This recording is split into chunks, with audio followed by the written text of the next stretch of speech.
Welcome back my another video. This is Ujjwal Hossain Billal from Voronezh city in Russia.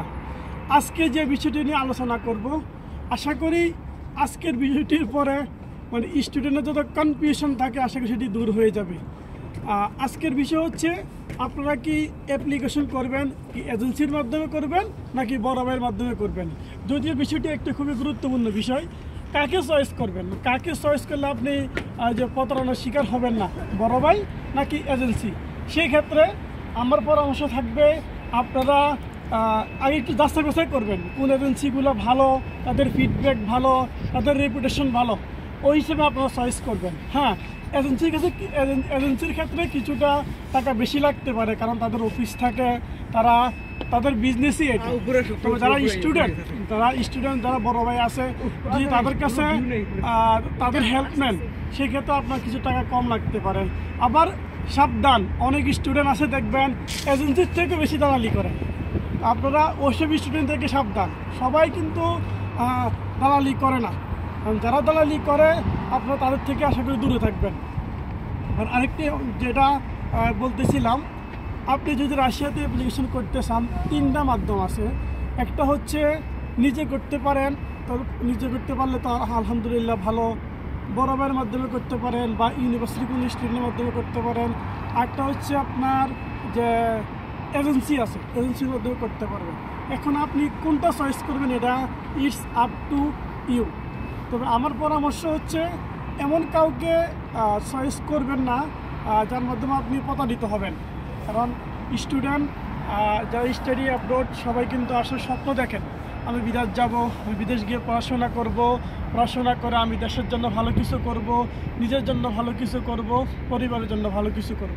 তো সেই ক্ষেত্রে যদি আপনি কখনো প্রতারিত হন, আশা করি আপনি তো নিজে নিজে ভেঙে পড়বেন, সেই সাথে আপনার পরিবার, আপনার আত্মীয় স্বজন সবাই কিন্তু এক প্রকার হতাশাগ্রস্ত হয়ে পড়বে। এই জন্য আমার পরামর্শ হচ্ছে আপনারা যখন অ্যাপ্লিকেশন করবেন, আসলে কার মাধ্যমে অ্যাপ্লিকেশন করবেন এটা টপিকটা কিন্তু টপ অফ দ্য টপিক। অনেকে কিন্তু বেশিরভাগ বড় ভাইয়ের মাধ্যমে করেন বা ইউনিভার্সিটি স্টুডেন্টের মাধ্যমে করেন বা এজেন্সির মাধ্যমে করবেন। সেক্ষেত্রে আপনাকে এটা বেছে নিতে হবে।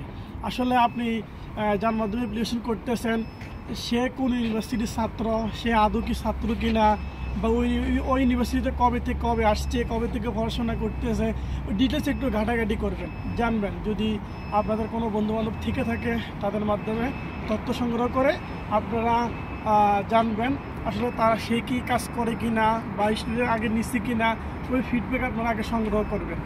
আর যদি বরাবর মাধ্যমে করেন তাহলে তো সবগুলো সিস্টেম কিন্তু আসলে একই রকম।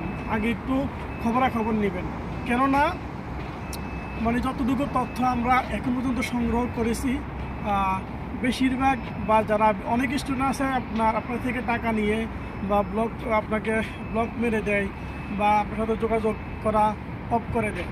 তো আশা করি আপনারা এসব বড় ভাইয়ের খপ্পর বা এইসব স্টুডেন্টের খপ্পরে পড়বেন না।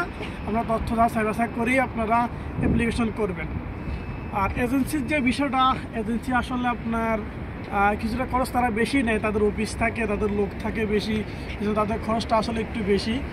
আর অ্যাপ্লিকেশনের মাধ্যমটা হচ্ছে আপনার যদি এজেন্সির মাধ্যমে আসেন, কেননা আপনার যে এজেন্সি কিন্তু আনার মানে জাস্ট তারা আপনাকে অ্যাপ্লিকেশন করে দিবে জাস্ট ভিসা পাওয়া পর্যন্ত। মানে হাতে গোনা কয়েকটা এজেন্সিরই আপনার এই দেশের লোক থাকে, হাতে গোনা কম। আর যদি আপনি কোনো ইউনিভার্সিটি কোনো স্টুডেন্টের মাধ্যমে করে থাকেন তাহলে হচ্ছে আপনার আসার পরের থেকে যে সাপোর্টটা লাগবে, আসলে আপনি নতুন শহরে আসবেন, আপনি শহরে চিনবেন কি না, কোন দিকে যাবেন, কি করবেন, ওই সাপোর্টটা আশা করি একটু না একটু কিছু না কিছু আসলে পেয়ে থাকবেন। এই সাপোর্ট যদি আসলে না পেয়ে থাকেন, আপনার এখানে পরবর্তী ভর্তি কার্যক্রম আছে, কারণ আপনার মেডিকেল আছে, ইন্স্যুরেন্স আছে, সব বিষয়গুলো কিন্তু, কারণ রাশিয়ানরা কিন্তু তাদের রাশিয়ান ভাষাই বলে, তারা ইংলিশ বোঝে কিন্তু তারা ইংলিশ বলে না। কিন্তু আপনি যদি রাশিয়ান তো আশা করি বলতে পারেন না, যারা স্টুডেন্ট আসবেন যারা পারেন তারা তো ভালো।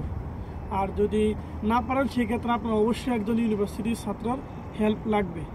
আশা করি আজকের ভিডিওর মাধ্যমে আপনারা বুঝবেন বা আশা করি বুঝে গেছেন আপনারা কার মাধ্যমে অ্যাপ্লাই করবেন। আর সবচেয়ে বড় কথা হচ্ছে যদি নিজে করতে পারেন তাহলে আরও ভালো।